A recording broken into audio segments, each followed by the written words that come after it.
a lot of things come back down to inflammation. And so, it's such a blessing to work with folks that have been spinning their wheels for 2 or 3 years and make progress with them when they haven't been. And it's, again, inflammation. And I can get into the great nitty-gritty of spike protein and what that is.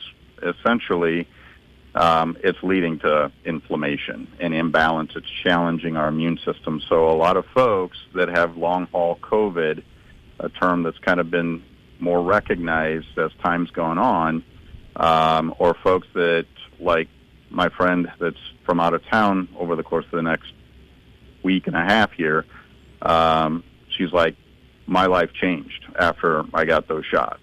She's like, essentially, I've had no quality of life. And so there's no doubt in her mind, and I get that,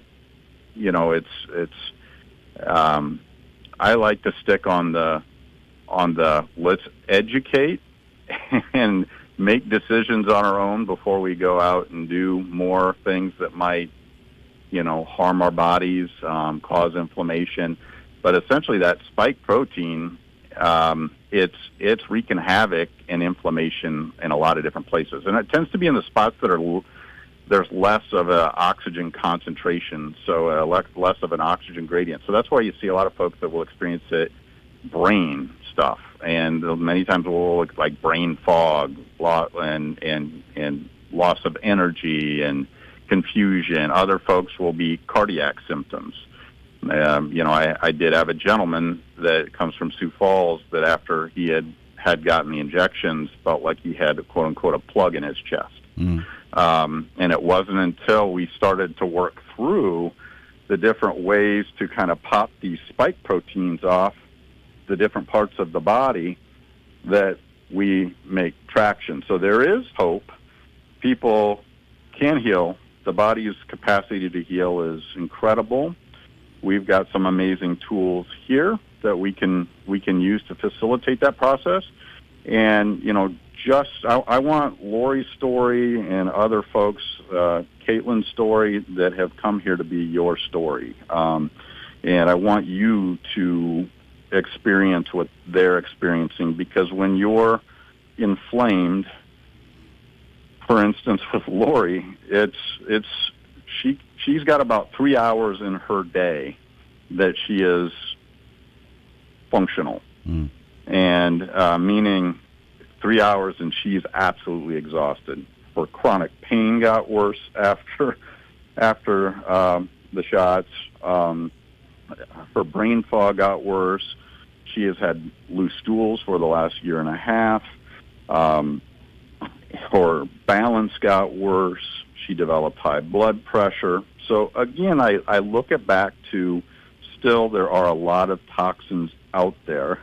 So we just need to identify what they are and avoid them the best we can and help the body in the healing process. And that's our integrative team, what we're doing with Lori right now. We circled back after about 8 days here in the clinic, and she came up with a friend who recognized that her energy level is already picking up, that she is sharper from a brain perspective, and that she is sleeping better. And believe it or not, after a year and a half of loose stools gone. So we're on the track here, and this is a lifelong process, because we talk about all the things that, from a food source to a heavy metal toxin source to fluoride that's in the water that shouldn't be there, in my opinion. But there are all kinds of things out there that are challenging. The processed foods. Molly Avery, our functional nutritionist, I call her our wellness optimizer. She's incredible, but I loved what she said when she talked about how big of a deal the diet makes, what we're eating. Because if we're eating processed foods, and this applies to Lori and her recovery as well, we need to clean up the nutrition. Because if you're eating genetically modified food, processed foods, that is like pouring liquid Drano down into the body, stressing the body, inflaming the body, and then the body's having to use its resources to deal with that inflammation that you're taking in 3 meals a day, when you already don't have room for the added stress from additional inflammation. And so when we come and we work with folks, it's a multi-pronged approach, and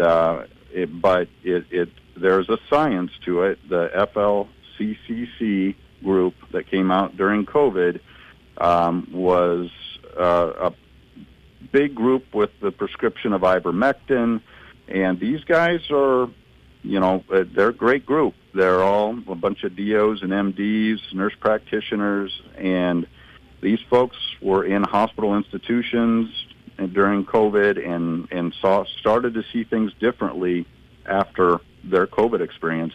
So now they, like me, are looking outside the box. So how, with these spike proteins, these little things that are sticking to different tissue in the body and causing all kinds of problems, how do we pop them off?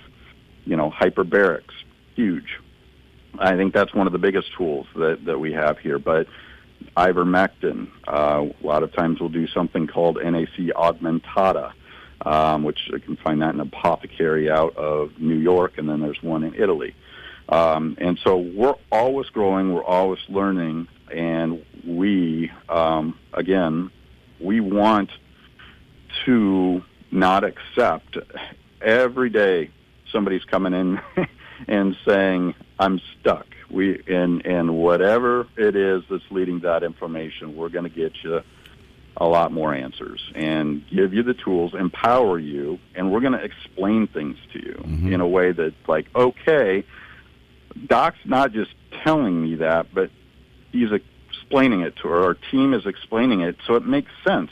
Because in the past, I always used to say, your blood sugar's high, take your metformin, take your insulin, and exercise more, But it's so much more than that. It's so much more than that. And so when you really understand the pathophysiology and spend time with our guests to talk about what's going on in the body, then those folks are empowered. They're like, oh, that makes sense. I understand that now. I'm going to make that change, or I'm not. But if I am, it's because I have the knowledge and information I need to make that informed choice.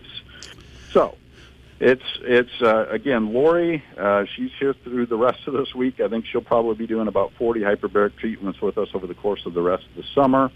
We're working step by step. This is not a process that you, in many cases, flip overnight, but it's still every day it blows my mind how much improvement we see with folks when we're doing this multi-pronged approach. Again, it's a multi-pronged. It's not just one thing. It's multiple.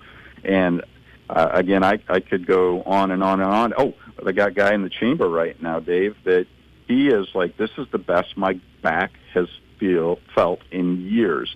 And so even with, you're talking acute inflammation. Oh, he fell on the water, going down to the water when it was really getting flooding about 3 weeks ago, and he slipped and he fell on an extended hand and had an x-ray. Everything was clear, but he was having 8 out of 10 pain for 3 weeks, 4 to 8 out of 10 pain in that wrist and forearm. We got him, he's in his 8th hyperbaric treatment today, and he's like, oh, by the way, this is the best my back has felt in years. And oh, by the way, the pain in the wrist is a 1, maybe at most a 1 out of 10 after 7, 8 hyperbaric treatments. Wow. And so inflammation, whether it's coming from the food, whether it's coming from spike protein, which we're learning, came from COVID or some of those COVID shots, whatever that is, again, the toxin, we are here to walk alongside you and kind of develop a plan and make sense out of it. Because a lot of times when people aren't feeling well, like Lori, for instance, she just went online and she started ordering a bunch of supplements, and that's good in a way, but there's kind of a method to doing that. And so she wasn't seeing. She's like, oh, I saw that's good. But we want to be able to kind of explain, okay, this is why we do this supplement at this time and not that one. And so so we can quarterback your whole wellness journey, and that's what we love to do. It's a blessing to do. So. Yeah, we've talked about inflammation so much, and we're out of time. One of the things, you go back to the COVID, and specifically the COVID shots, is learned very early on. I think it was April 2021. They found that spike protein was supposed to stay in the arm. They did a study of pregnant women. They found out that spike protein not only did not stay in the arm, it traveled pretty much everywhere in the body. The spike protein was passed on from these pregnant women through their breast milk so they could positively prove it had traveled. And so I think the Japanese might have been one of the very first countries to say, okay, this is traveling around, and they use something called nattokinase, I believe. Right. So, yep. So people have been trying to figure out this spike protein thing for a bit now. Absolutely, and it's all of what you're saying is accurate, unfortunately. But again, I always get back to the piece of, and this is where I was at 3 years ago, of like, okay, as a physician, I've always trusted institutions, and institutions are not without fault, and they're not infallible. And so that then applies to your doctors. They're not infallible. Mm-hmm. Your pastors, your lawyers say, we all have incredible gifts and abilities, and I hope our intention, most of us, is good all the time. But do yourself a favor. Don't always, just because it's always done one way, and it's always been done one way at the doctor's office, and you're still not feeling well, ask questions, research, look more, say, why is it that we have, like, the schedule that we have right now with children, with different approaches to prevention at wellness visits. I mean, why is that? And what is going to be best? You don't have, it's what's best for you and your child. And so don't feel pressured into these things. And you got to go with what your gut, what your instinct says, and be willing to, I mean, the world's a crazy show right now, as we all know. So it's just that's the silver lining of this COVID story. So I think we grow, we get better. I think the silver lining is, especially at Okoboji Wellness Clinic, you don't want people to just make it through the day. You want them to thrive. You want them to live the day. Absolutely. Yep. We want that to be your story. And because quality of life, when it comes down to it, if we don't have our health and we feel horrible most of the day, then that eventually affects our psyche, our mental health, and that leads to an unhappy life. So we want the best for you. Yeah, absolutely. All right. How do people get a hold of you? Give us a call at 712-339-6024. And we are at 3305 Berquist Avenue in Spirit Lake, just off of Highway 71. And so we do some discovery calls on Wednesday afternoons, 15 minutes, if you have some questions about, with what I've got going on, how do I get started? I'd be happy to have a little discussion with you over the phone to say, hey, this is going to be something that might be a good fit for you. Take some of the questions out, and then we get you scheduled for some visits. Very good. Dr. Meyer, always a pleasure. Have a great day, and we'll chat again soon. Sounds great, Dave. Thanks, everybody. Be well. Thank you, Dr. Meyer. Dr. Bradley Meyer of the Okoboji Wellness Clinic. You can find out more at okobojiwellnessclinic.com.